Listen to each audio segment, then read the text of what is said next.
Hey guys, how you doing? Welcome to the channel. This is gonna be another fairly short video. Um, I do apologize that I have not been able to get up any more content since my last video upload at all.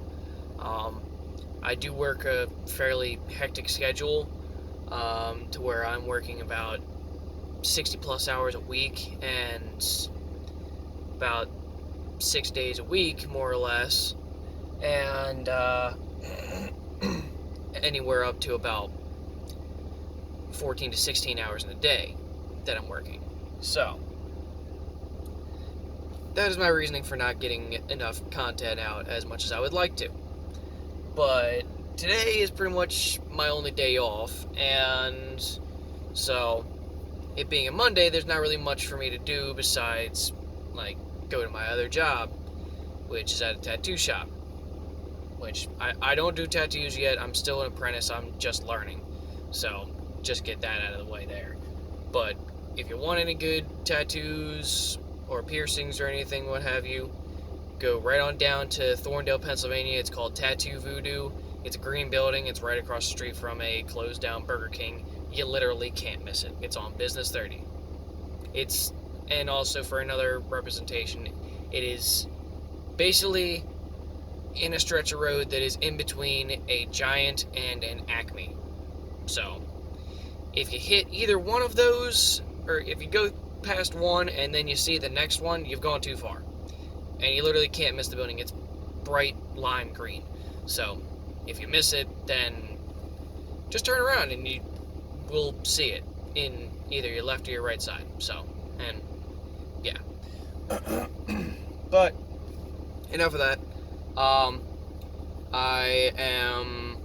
I was going to be going down to Muldoon's today to have something looked at to see if there was an issue with my transfer case, but I only heard the rattling sound for a little bit, like for a couple days or so, or well, more like a week or so, and then I was out doing a delivery for work, and I lost all my power steering and lost my brakes, which turned out to be that my hydro booster went on me, and one of the lines on my steering box broke. And I know people are going to put in the comments, oh, it's all because it's a Dodge, blah, blah, blah, yada, yada. Who cares? I have respect for every type of vehicle that somebody puts the time into. And if you're a hater, you're a hater. Whatever. Put your hate somewhere else. I don't need the negativity. Blah, blah, blah. I didn't put this channel up here for somebody to throw their hatred and bullshit up on in the comments. But I know there's going to be people anyway, so whatever. I don't care. Do what you want. But please take it somewhere else, because no one here is really going to give you the time of day. No one cares. But yeah, I was going to be going down there today. Sadly, I am not going to be able to do that because I actually woke up late. So, me getting down there is going to be a waste of time. And the fact that I have to be at the tattoo shop at 2. And it is 10:04 right now. So, that's my fault. I stayed up too late, and I slept through all my freaking alarms. But, right now, I'm going to take a little bit more of a shorter trip down to a vehicle audio store, because I need to get some type of different plug for putting in a new stereo, because behind the stock stereo in mine, there's 2 plugs coming out of the truck and going to the head unit, when in the new head unit there's only one only one plug on it, and in all of the adapter pieces there's only one plug for me to plug things into. Apparently, from what most places are saying, the style in my truck doesn't exist. When obviously it does. And there is a reason for me wanting to do this besides that I hate the stock stereo. In which case I'm going to show you the reason right now. And, well, where is the darn thing? I don't think I can show it. I don't think I can spin the camera around. But, this right here. Yeah, it's been, broken since I got the truck. Just never got around to actually doing it. Or really, it happened to be money issues. So, and literally, it is just a colossal pain when I am trying to listen to any music off of my phone, because you have to have that aux cord in a certain position, and it freaking changes of where it has to be for all of the speakers to work, excuse me. Because if it moves the slightest bit in a different direction, chances are you're going to lose 90% of the speakers. And then you got to move it back into its little spot, and sometimes it'll change. And you'll have to move it like partially out of the port for it to actually work. Which utterly annoys the ever-living crap out of me. So, I'm going to be going to the Sounds of Tri-State down in Claymont to see if they have anything that can help me. And if they don't, then at some point I'm just going to say screw it and hardwire the darn thing. Because I'm sick and tired of this. I really am. But enough of that. So I will be driving on down there, and I will save you all the skipping ahead through blah blah blah X amount of video time of me getting down there, and I will just skip ahead for you. Alright? So, I will see you guys in about a couple seconds. Hey guys, I'm back. Not there yet. Not even close. Well, kinda close, because so they'll be there by about 10:54, and it's now 10:26. But I kinda just wanted to save you guys the trouble of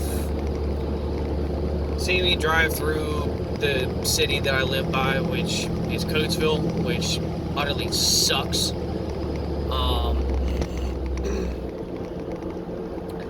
And so, because one, people suck at driving there, and two, the people walking across the road walk extremely slow, and it makes me want to do illegal things such as run them over.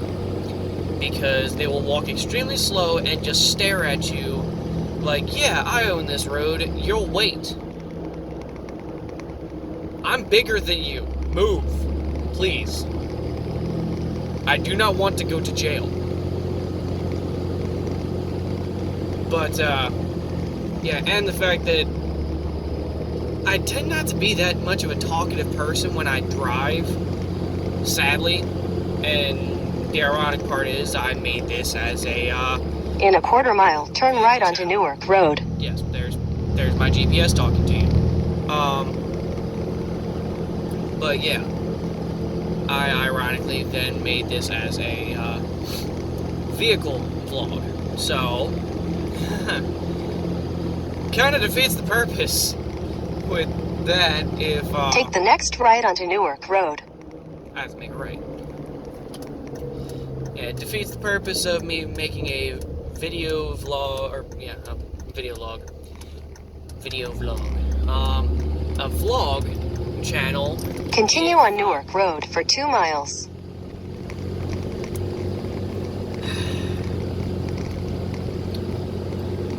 of making a vlog while in a vehicle, excuse me, if I'm not that talkative while I drive. Put your comments on that in the comments below. Tell me how you feel about that. And off topic, I am actually very surprised at how good the video quality is on using my phone as this for my channel right now. And the fact that I sadly can pretty much see a lot better out of my back window, or well, I can see all of my back window except for over there better in the camera than I can in my own mirror. In the camera, in the mirror, I can see from this little bit right here up, and like about where my hairline starts over here to about halfway through the window over there in width. So it kind of like you trade one for another, more or less. I can see all of the height of my window in the camera, but I can see most of the width in my rearview mirror. I mean, I can zoom in more on this if I wanted to and see out farther, but I'm still pretty surprised at it, that I can see as much as I can. Oh, and news on the Camaro.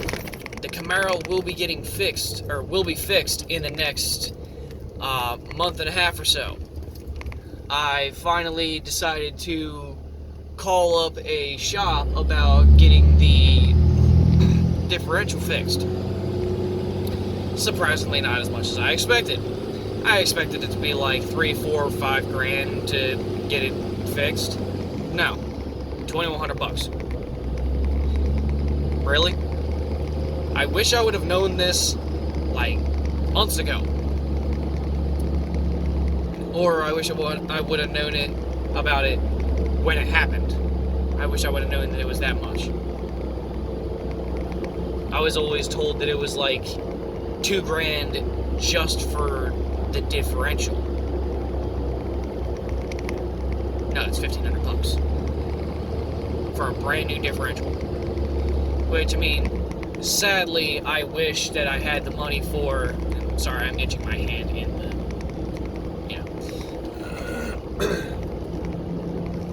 I wish I had the money for the whole 9-inch rear end kit. I wish I had the money for that. Because then the whole rear end would be bulletproof at this point. Or at that point. In a quarter mile, continue straight to stay on Newark Road. Cool. But it's like $8,000 for the kit. Normally. I mean, I think it's on sale right now. Continue straight to stay on Newark Road. Okay. And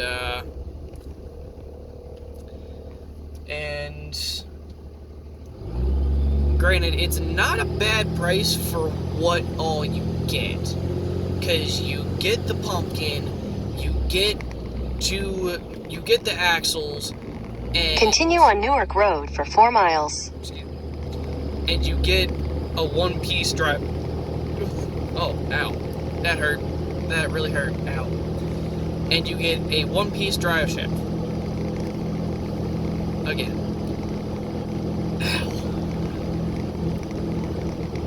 And you get a one-piece drive shaft with it as well.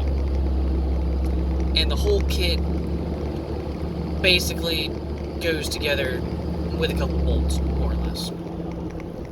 Or at least I'm assuming so. I haven't taken apart a differential or a rear end before, so.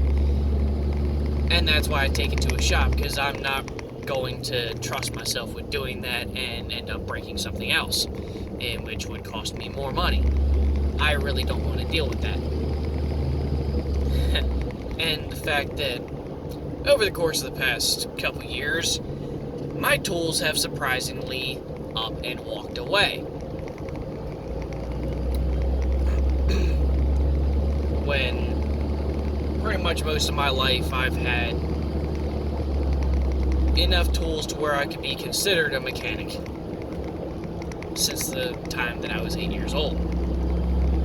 But that comes from the fact of my father getting a whole bunch of free samples from different tool companies when he was sales managers for over the course of when I was a kid, like 3 different companies for regular hand tools and then pneumatics tools. At 8 years old, I had a better toolbox than most adults. And probably our garage was probably filled with, in total, probably about like 100 to 200, maybe even $300,000-$400,000 worth of tools at a time. And then we ended up having yard sales, like 3 or 4, maybe 5 of them over the course of the years. And I do believe that my mother probably accidentally made her way into my tool bag and grabbed out my tools and put them out for sale for an extremely underrated price, to where in total we probably made a couple grand from all this stuff. And yeah, so come on, turn. You can turn faster. I apologize. Driving those things that just went past, if you noticed, it was and here's another one, tractor trailer. I already kind of had a bit of confrontational attitude when it came to driving before, because I don't understand how other people survive on the road the way that they drive. And the fact that I drove a tractor trailer for a living for a while, which, as I like to call it, was an 80,000-pound missile driving down the road that takes a lot farther to stop than people think. Takes about, if they're fully loaded, it takes about 3 football fields to completely stop. If they're cruising on the highway type thing. So, in other words, please don't cut them off. Don't try and squeeze in front of them, in between them and a car in front of them. Please don't. Please, I'm begging you. Because I don't want to hear about anybody else getting squished in between a tractor trailer and any other vehicle in front of them. Especially another tractor trailer. Because, believe me, you won't win. You won't. And, yeah, I don't really want to hear about that on the news, and so I'm trying to help you out. Not that I really watch the news anyway, I just really don't want to hear about it in some kind of way. Because I somehow will. But, yeah. I'm doing it for your own safety. Please don't cut off any tractor trailers. For your own safety. And so, but yeah, that made me get a little bit, what am I talking about? A lot more confrontational when it came to driving.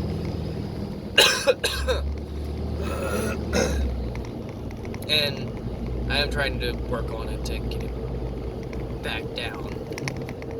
Because I don't like being an angry person. I really don't. It adds much more stress into my life than I already have. And nor do I really want any more stress in my life. It sucks. I have enough stress as it is that I'm trying to take care of. But yeah. And I'm sorry if there's a bunch of boring stuff going on. I do apologize.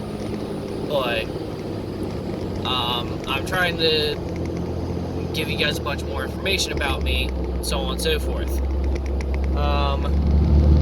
Right now I'm driving through, like, Tough Kenneman area, like, around Kennett-ish, you could say.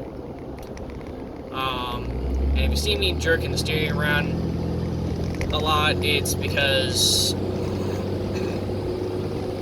I've had steering issues in this truck since I got it, because it's already lifted and everything, and the previous owner beat the ever-living crap out of it. Like all of my vehicles, really.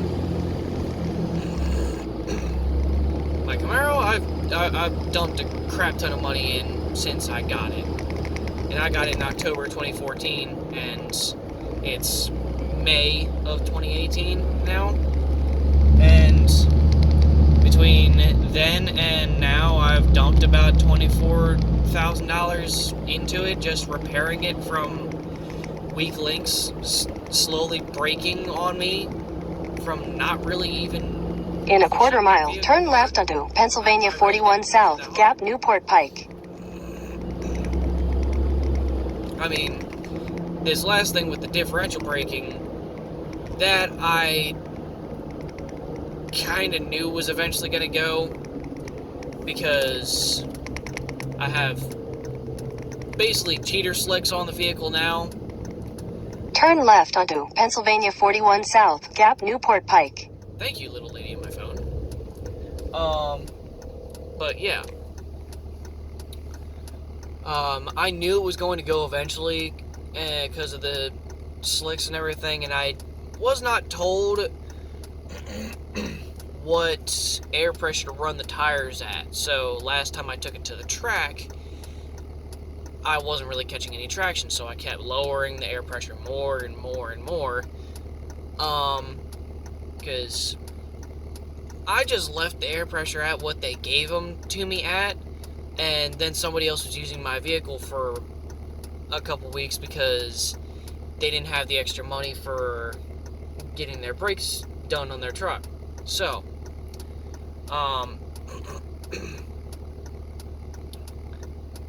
that day I took the car down to the track, and the air pressure was up to where the sensor was not being set off. Continue for 5 miles. Because the air pressure sensor gets set off on those cars at about anything less than like 30 pounds or something like that, I think. Because when I got the car back, they were sitting at like 20 something, give or take, and the sensor was going off. So I just left it there because I knew that the air pressure in slicks was going to be a lot less. I just didn't know that that wasn't the air pressure you were supposed to have them at. So, and I wasn't told otherwise. So, by about the 4th pass of not catching traction, or well, 3rd pass, I got it down to like 21, 22, anywhere between 20 and 23 pounds. It started grabbing better on the 4th pass. Then, by the time I let off the throttle, I heard the familiar thunking, like rotating thunk sound, which wasn't what I thought it was. I thought it was the carrier bearing and the axle seals again breaking on me, which that happened a while ago. And that's exactly what I thought it was. I was like, oh great, I broke that crap again. Then, in which it was it was towed back to the place I was working at the time, which was a towing company, called Ken's Towing. In which I do not work for them anymore, obviously.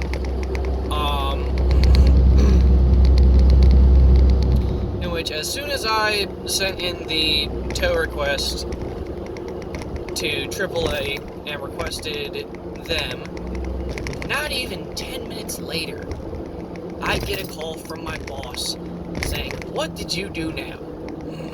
It's like, well, actually, no, it wasn't what did I do now, it was, I see you had fun. Like, well, you knew I was going. I mean, Oh, and now I'm crossing. Welcome to Delaware. As she now says. And I mean, like, I knew something was gonna break eventually, because when you get a vehicle at 22,000 miles, and the vehicle is now at about anywhere between 53 and 56,000 miles, and I've dumped $24,000 into it, pretty much at that point, you kind of expect something to break until everything has been replaced. I mean, right now, the differential is the last thing besides the transmission itself, and the transmission, that thing ain't gonna go anytime soon, especially since I do believe the stock transmission can hold up to about 900 horsepower, something like that, and my car's only about 560, something like that at the crank. And, like, what was the math? 491 to the wheels, there we go. And that is proven dyno numbers and everything from Race Proven Motorsports in Newcastle, Delaware. And they've done all the work on the car, but since I do believe since I've called them so much and just like trying to get information on what it would be smart to do next, and that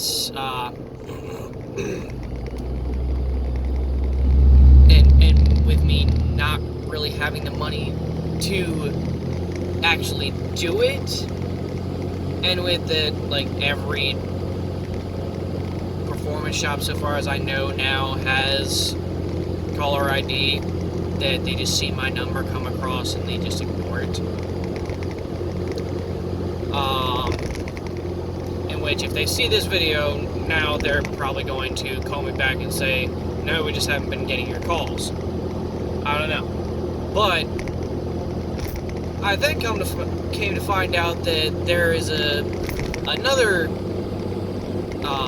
LS shop that, if you guys don't know what's in a Camaro, in a 2010 Camaro and everything, it's a LS3, which is the engine. Which, sadly, that was the first thing that broke on me. Guy had too rich of a tune on the motor. On a stock motor, might I add. He put 25% more fuel into the motor than what it needed. Within a year of me having it and not really even beating it on it, I didn't really beat on it at all. Like, yeah, I got on it here and there. I mean, I had a Camaro. What do you expect? I'm going to get on it here and there. It's fun. It's loud. It's fast. Can't really expect anything less from somebody, especially when they have a car like that. And so, within a year of having it, I started randomly hearing a knock. Take a guess. Yes, rod knock. Rods were bent and the bearings were shot. Just my luck. Spending $400 a month on a payment for a vehicle that is the first vehicle that I have ever bought myself, with no help from anybody else. Okay, I lied about that. Sadly had to get a cosigner because I had... In a quarter mile, slight right onto Delaware 41 South, Newport Gap Pike. I had the credit for it, just I only had one bill for my credit history, so I kind of was screwed with that. I had to get a cosigner because I didn't have the credit. Slight right onto Delaware 41 South, Newport Gap Pike. Now I do. So, technically, this is the first... Continue on Delaware 41 South for 3 miles. But because of that damn car, excuse my language, I feel like I've cussed a lot in this video, which, if I do curse in any of my videos and somebody doesn't like it, I do apologize. It has become a habit that I have been working on for a while, trying to keep myself from cursing so much, because it is fairly unprofessional, and holy crap, I'm at 30 minutes. Didn't realize I was talking that much. But yeah. What was I saying? Oh yeah. And that first bill there cost me $10,000 for getting the engine rebuilt. Which, ironically, the cheapest option was getting it rebuilt and beefed up, compared to getting a stock crate motor, or getting the stock parts and having them put in. So, the engine came back with 555 crank horsepower, all forged racing internals, and like the third biggest cam you can put in it, and in total with parts and labor, it being $10,000, was the same price as it would have been just for the stock crate engine, not including labor of putting the darn thing in. And I have no idea what the price for the stock parts and labor would have been, but I assume that it would have been more. And I'm not really going to complain about getting that much more horsepower and torque and everything out of it, because sorry, I'm still a little tired, and God, I am hungry. The stock horsepower numbers for that generation of the LS3 was about 423 crank horsepower, and it came back with over 100 more horsepower.